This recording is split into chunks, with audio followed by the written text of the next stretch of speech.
One headline called it out at home. Florida's U.S. Senator blown out in the primary for president. We'll look at what's next for voters without Marco Rubio in the race.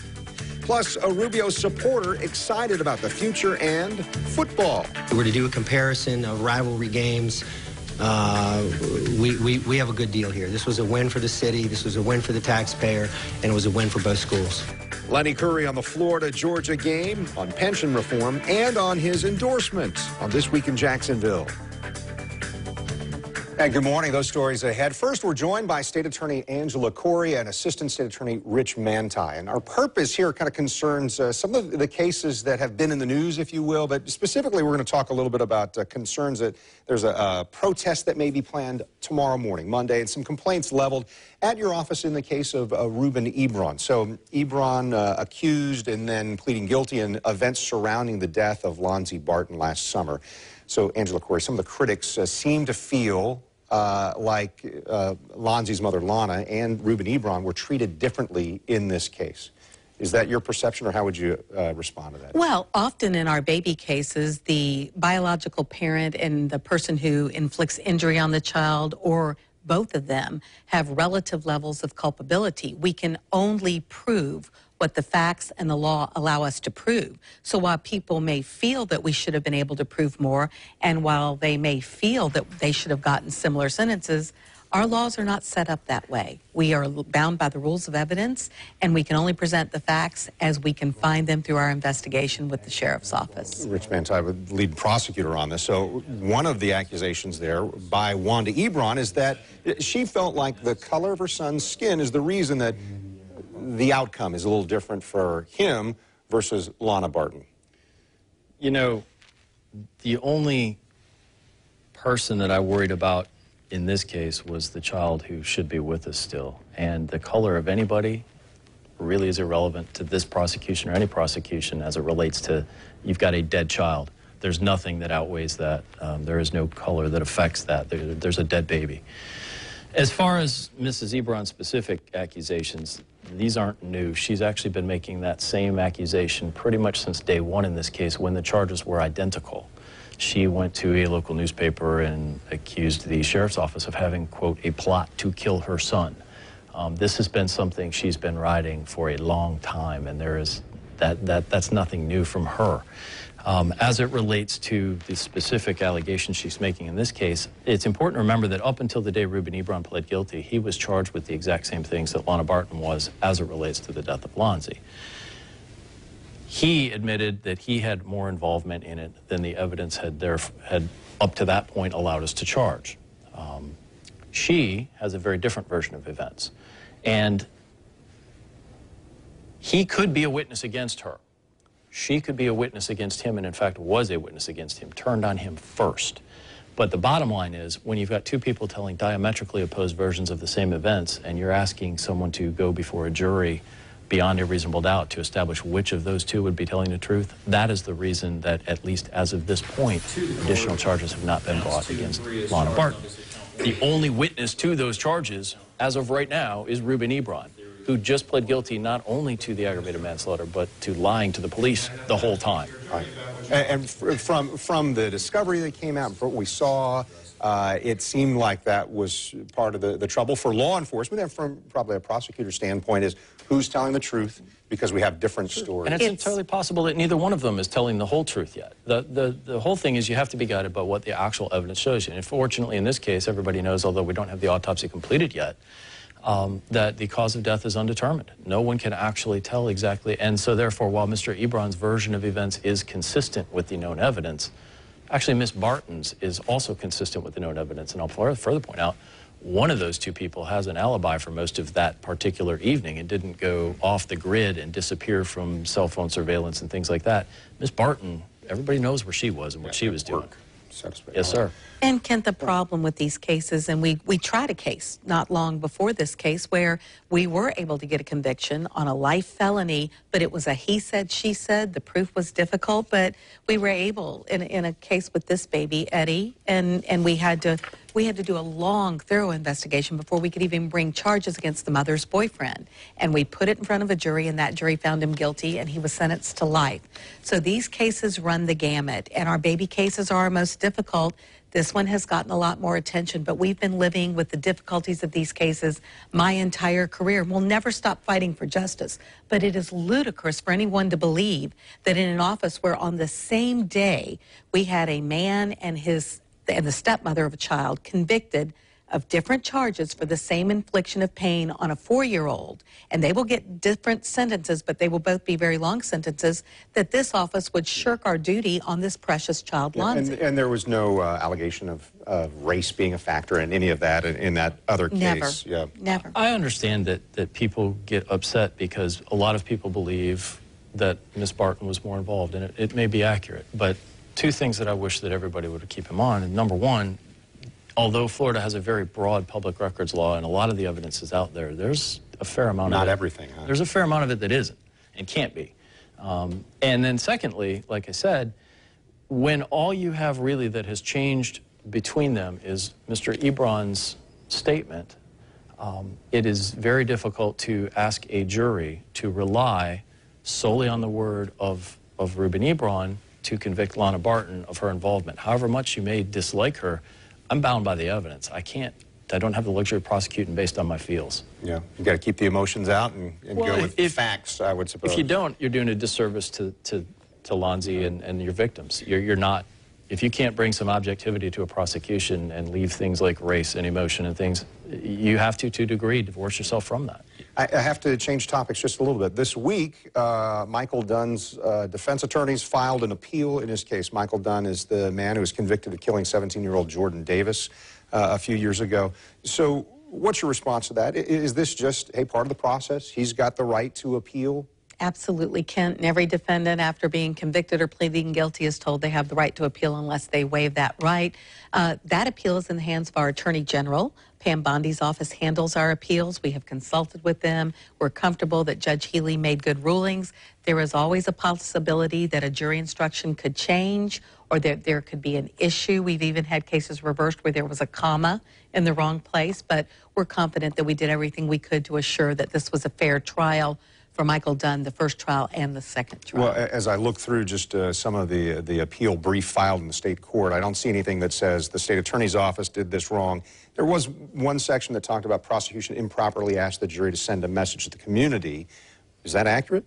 I was there when that was argued by one of our prosecutors, and I think that there's case law that covers us on that, but there's always that risk that when we say something in a closing argument, the court could find that it's more than inartful, but we believe that the evidence in this case was overwhelming, and that would be a harmless error, if error at all. I appreciate it. I do want to end here. We did a story back in December about Rich Manti, Assistant State Attorney, and you had gone through a medical issue, a stroke at a young age. How's your health? You look like you're back at it. Right as rain, ironically enough, is right. But yes, I'm feeling very well, and I appreciate it. Thank you. Yeah. And y'all did a wonderful job on it. And you worked all through that, right? I mean, you weren't off for very long. I took a bit of a forced a couple days off that I was stuck in a hospital. Did the boss tell you, or did the doctor tell you, or both think said the take some time the boss probably would have preferred I take more, but I felt that I could and should come back and get some things done. We have work to do, and I was able to do it. Thank God. Yeah. Thanks for the time. Appreciate it. Great to see you this morning. Thank you, Kent. You as well. All right, next on This Week in Jacksonville, we stop into City Hall. You'll see my interview with Mayor Lenny Curry and hear about the reason he's already thinking about football season. Stay with us.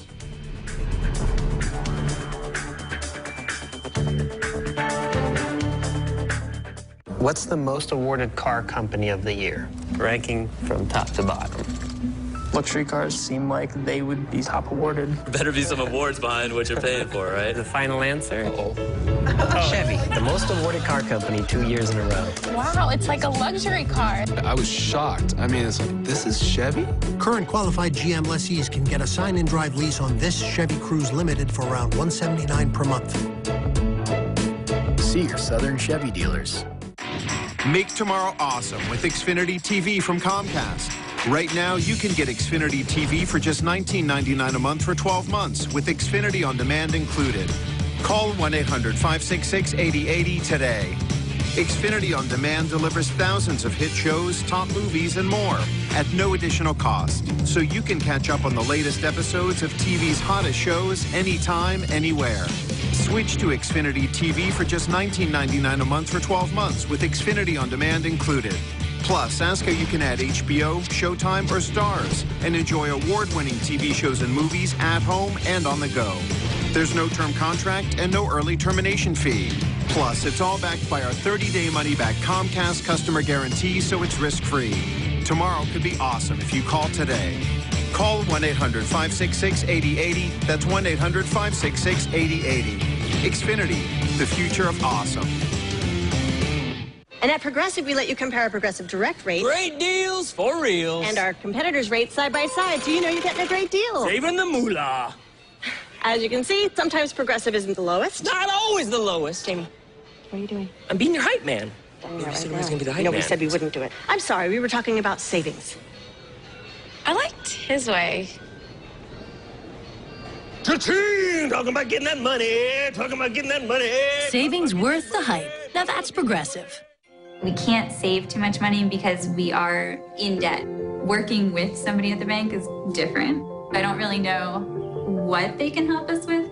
We're hoping to get a little guidance with buying a house and also just what to do financially. The Insights by Regions helped me see how we can save and pay off our debt at the same time and why we would want to do that. I feel so much better knowing that everything's taken care of. I'm so ready to take our next step.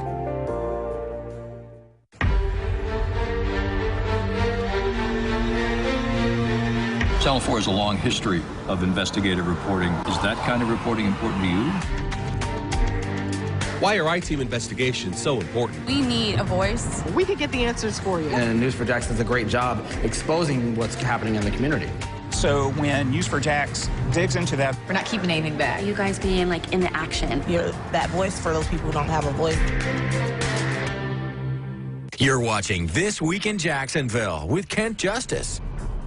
So Mayor Lennon Curry, you just had a couple of announcements this week. Let's start with the most recent one, and that was Thursday when you were talking about the state giving some money toward efforts that Jacksonville has. And you said specifically that's going to go toward helping public safety too, right? That's right. My priorities are public safety and neighborhoods, and those are connected. You have to have vibrant neighborhoods to have a safe city, and public safety means you have to have enough police officers on the street.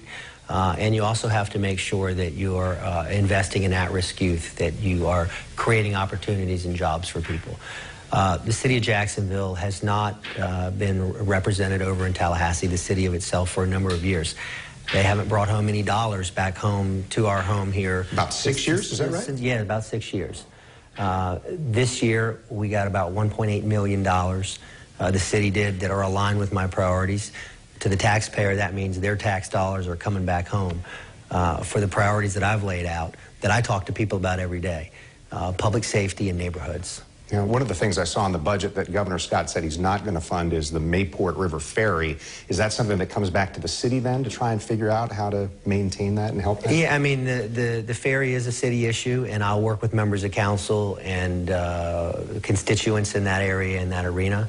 But the priorities that I laid out and the asks that we had over in Tallahassee, we had tremendous success, a 90% success rate. Again, $1.8 million coming back home for a program that will put more police officers on the street and programs that invest in prevention and intervention so we don't have to continue to solve crime. We stop it early. Yeah.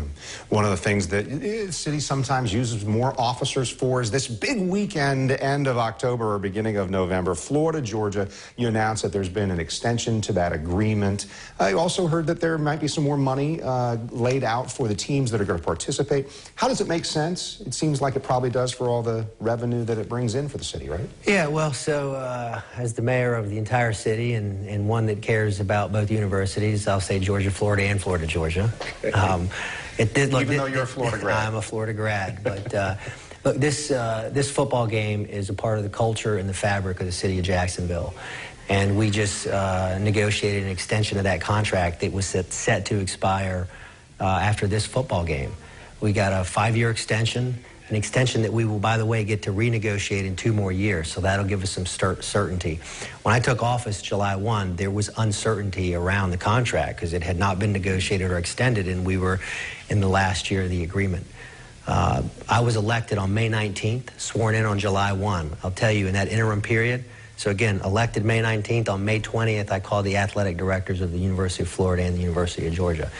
The football game is important to the people of Jacksonville, to the fans of both universities, and even people here in Jacksonville that maybe aren't football fans or maybe fans of the 2 universities.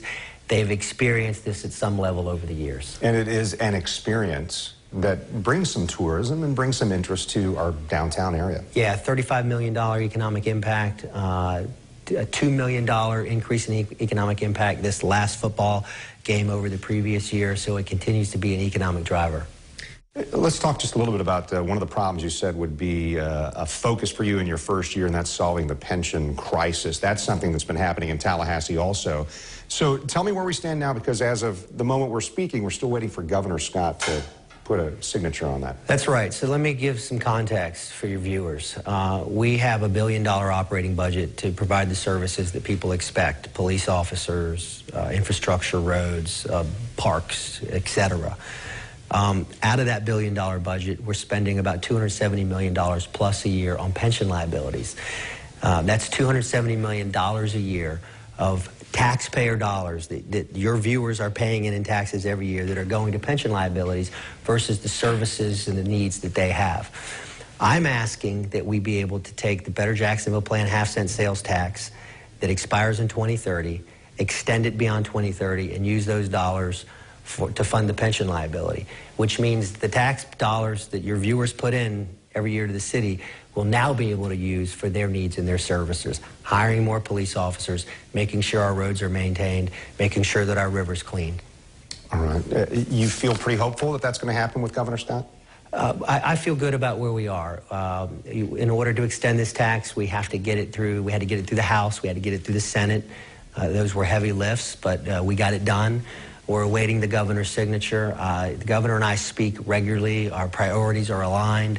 So I'm confident. I know he's got to review the bill and get comfortable with it, but I feel good. Yeah, you said your priorities are aligned. You didn't say jobs as many times as he would have in the first 5 minutes of an interview. Let me ask you about 2 more things. Obviously, Florida's presidential preference primary just completed.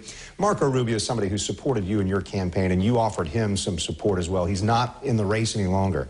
So now where does that shift? What do you tell people they should think about when it comes to a presidential run this summer? Look, I'm proud to have supported my friend Marco Rubio, but the voters spoke. This is how the democratic process works. The people of the state of Florida, voters here in Duval County and Jacksonville, picked Donald Trump, and I respect that. He, as the Republican candidate, he won the state of Florida, and I will pay attention and see how this plays itself out in the weeks ahead, and see who the ultimate nominee is. Yeah. Do you have a future favorite or endorsement going forward, or is that coming down? Look, I had a personal relationship with Marco Rubio. I am a conservative. I believe that Republican candidates are the closest to conservative philosophy. There are no perfect candidates. There are no perfect people, right? So I will be with the Republican nominee when it's all said and done, because I believe that nominee will most closely align with conservatism. Well, Mayor, last thing, when I heard that there was a big announcement coming this week, I thought it might have been you talking about how proud you were for your Gate River Run time. How was that experience? Obviously a big deal for the city, and you participate. Well, it was a special one for me. My first year as mayor, I'm told I'm the first sitting mayor that's completed the Gate River Run. While I've done the run in the past, my 11-year-old son, Boyd, this was his first one. He did it and completed it. My wife, Molly, this was her second. So it was special for the 3 of us to be able to go out there and run together. But I'll tell you, I'm feeling every day 45 years old, even since the race. You get some recovery time after that, right? I'm still recovering. Thanks so much. All right, so the latest on the presidential campaigns coming up, including the pivot by the front-running candidates toward the other party. All that next on This Week in Jacksonville.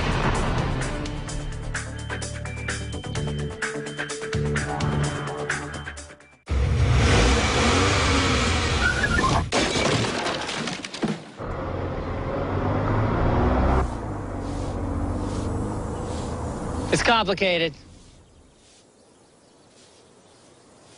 She's just dropping off my stuff. Best-in-class cargo space plus best-in-class performance. The all-new BMW X1.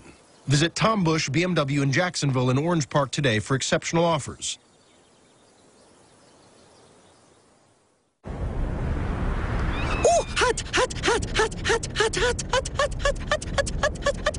Learn about the animals of America. Receive a free 4-pack of cards for every $20 spent in store. Hurry! Limited time offer. Only at Winn-Dixie. Social Security is sometimes the only thing that stands between having a roof over your head, food on the table, and being homeless. At Morgan & Morgan, we have a Social Security section devoted to helping you. Whether you're applying for benefits or been denied, I invite you to visit forthepeople.com and learn more. When you visit, you can learn what benefits you're entitled to and what injuries and mental illnesses qualify for both Social Security and VA benefits. Morgan & Morgan, for the people. That's 501. Please pull up. 501. It's a penny. Okay, 501. Where's the penny? A penny. Now that's a pleasant surprise. Just like finding out that Direct Auto and Life Insurance will always be there for you with a low rate and great services regardless of your driving history. Get a low rate without a credit check at Direct. This is Pastor R.J. Washington of the Titus Harvest Dome. Join us on Channel 4 every Sunday morning at 9:30 a.m. We're going to have a God time. Yes. Chief Meteorologist John Gahn and the Weather Authority keep your family safe. We saw one big storm. We were tracking that for you, zooming in on that. Tracking dangerous storms minute by minute. Next band of rain rolls through around 7:38. The Weather Authority on Channel 4 and News 4 Jax. Always watching, always tracking. Hi, I need a safe car. The Camry's really safe. 10 airbags, even has a backup camera. Wow, that could come in handy. Bye. Dad! Gotta keep my little girl safe. Don't worry. He'll only be like this for another 10 or 15 years. At least. Right now, during Toyota's One for Everyone sales event, get 0% APR for 72 months on a new 2016 Toyota Camry. That's just 0% APR. Here you go. Toyota, let's go places. Celebrate the 904 weekdays on River City Live, a talk show where anything can and will happen. Onward. Local, fun, Jacksonville, River City Live, weekdays at 11 on Channel 4. Thanks for staying with us and joining us to talk about the presidential primaries and the choice ahead for voters John Newman and Chris Hand. So what's the big takeaway from Florida for Florida's voters after the primary? Well, it was a very interesting night here in Florida. I think what a lot of people were a bit surprised about were the very large winning margins by both Hillary Clinton and Donald Trump. She wins by more than 30 points. He wins in the range of 20 points, particularly running against a home state senator.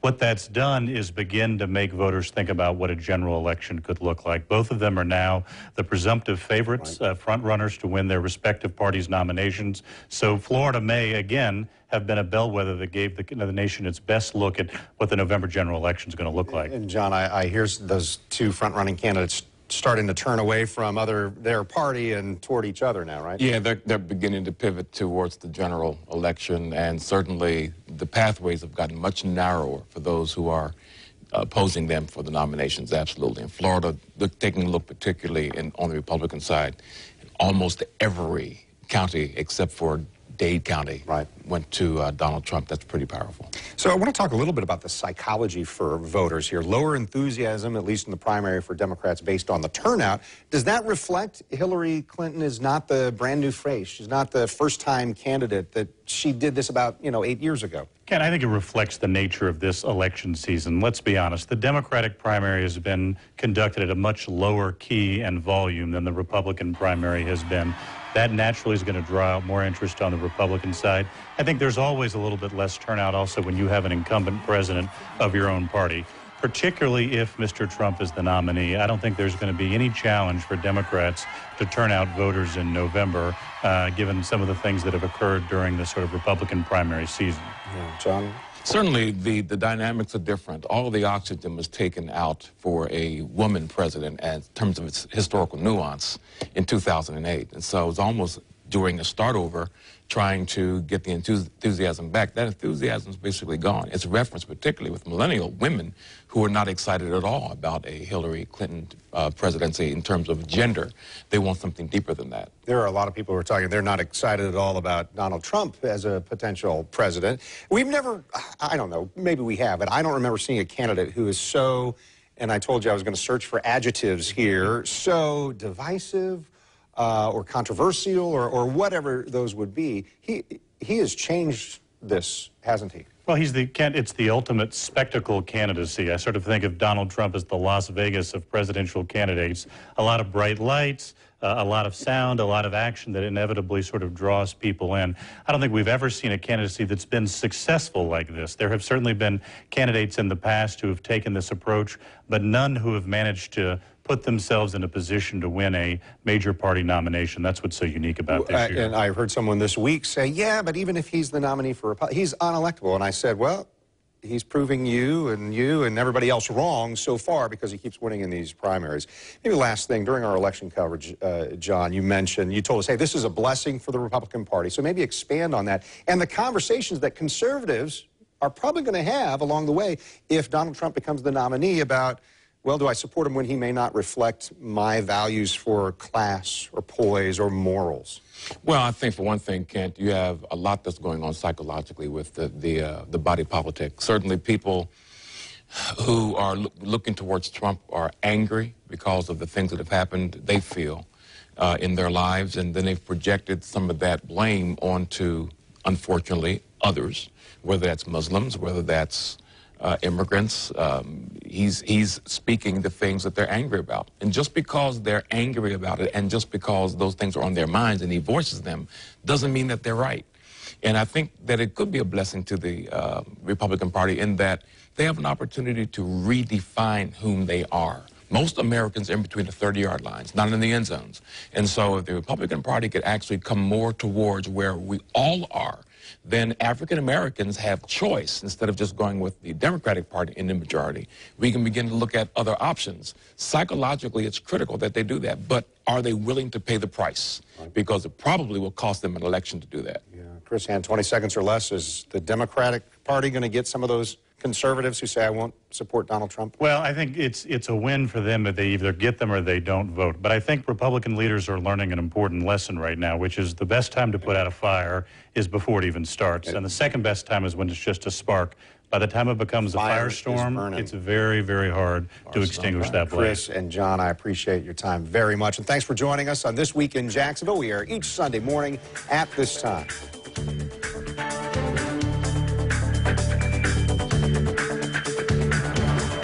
At News 4 Jax, we're always covering the news, even when we're not on TV. Stay informed, on the go, and online at news4jax.com.